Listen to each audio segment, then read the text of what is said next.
Hey, Guy 45. We're going to do a chapter 2 of the How Not to Shoot a Revolver video. You know, in the first one we used a 4-inch 44 Magnum. We're going to use a long barrel 44 Magnum in this one. Show you what we're going to do.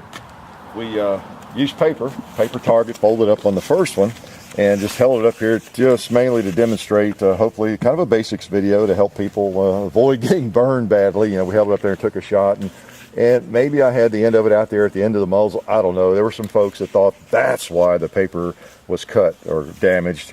And I don't think that was the only reason, but I didn't want to get into too many arguments with people.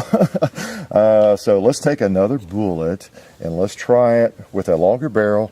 And we have some other things here we're going to show you since we're on the topic. It's a chapter 2, okay? But we'll do this first. 44 Magnum. Put my ears on because they tend to be loud. Okay, got my folded up target here, and I'm going to hold it back far enough where it's definitely not out in front of the muzzle, okay, with this 8 3/8 inch Smith. That's not a problem. I'll cock the gun so I have lots of control over here.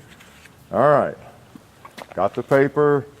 It's not extending beyond the muzzle. Any problems? No. Be more careful this time. All right, we'll just take a shot into the dirt and see if it cuts the paper.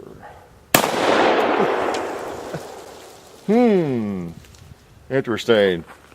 Must not have been the muzzle.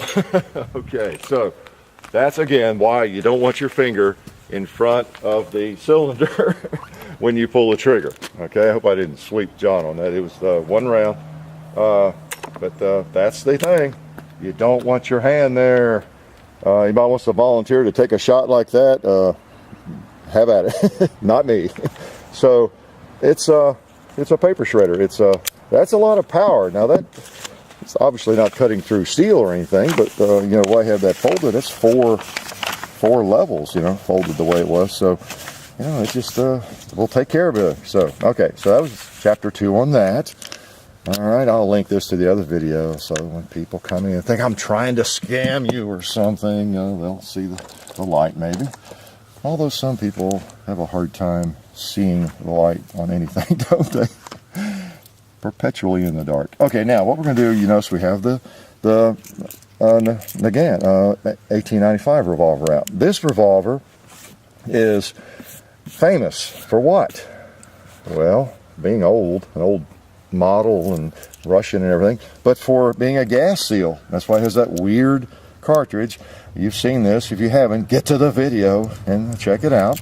So we won't go through all of that, but this one it seals by moving the cylinder forward, and it has this weird little cartridge. So we haven't experimented with this in a video, so we're going to see what happens with this. We'll even get a new target out here, and there's always a different use for a target, isn't there? Let's fold another one up and see if we blast this target away. Now granted, this cartridge isn't quite as strong as a 44 Magnum, but believe me, it doesn't take a 44 Magnum to cut through and hurt you if you have your finger forward of that cylinder. Just always remember that shooting a revolver.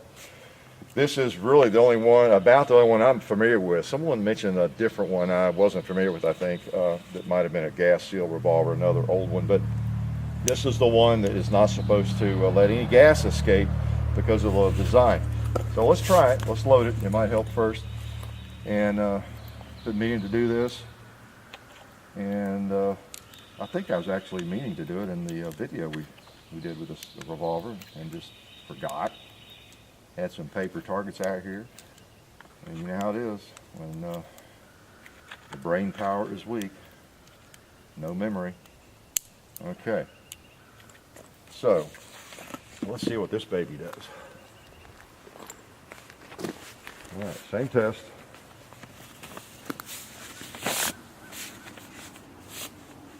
And of course, the main point here is that about any revolver would cut that paper, okay? With the exception of this one, maybe. We'll see. All right, I'll make sure I don't get it beyond the muzzle again. Okay, we'll get it over there against it. See what happens. See if I can hit that tombstone from the hip like this.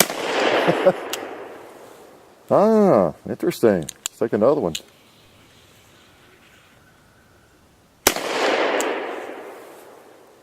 Wow, I don't see anything. Maybe a little ballistol residue.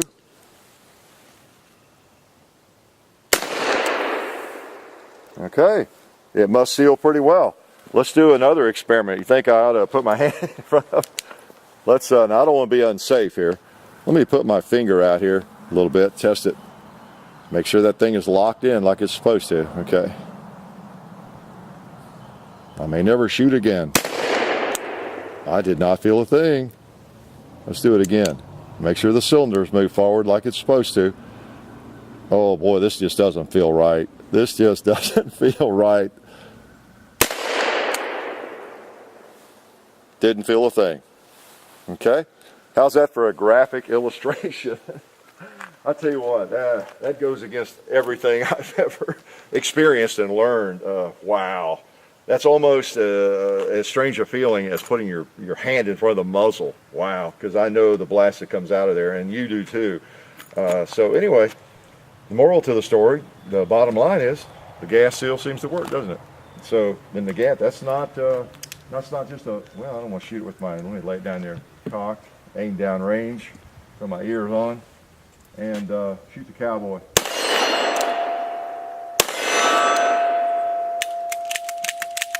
Okay. I didn't want to leave live ammo. Sorry, I just had to take a little break and empty the gun. But that gun is supposed to be sealing up, and it does. So the Nagant 1895, it works. It works. I am surprised. I wouldn't have been surprised if it cut the paper just a little bit, if there was some gas leakage. It's hard for me to imagine, even seeing it and studying how it operates, that it completely seals like that. That is impressive because it completely seals. That's really just like a 1911 or a Glock or something, or a SIG, putting your hand up along the slide. I didn't feel anything. Now, I wouldn't necessarily recommend you did what I did. I'm doing this just to sacrifice my body for you, for the sake of education, okay? For informing you. I was watching that cylinder. You know, it could be you've got one of these old ones and you think it's okay, but you turn the cylinder and it really didn't move forward like it's supposed to. You know, you could really hurt yourself. So do not do this at home. I'm a professional. All right. So pretty interesting. Okay, what did we learn? Well, we learned the 1895, the Nagant revolver really is a gas seal revolver, and we learned that the Model 29 Smith & Wesson 44 Magnum is not a gas seal revolver. Okay? Life is good.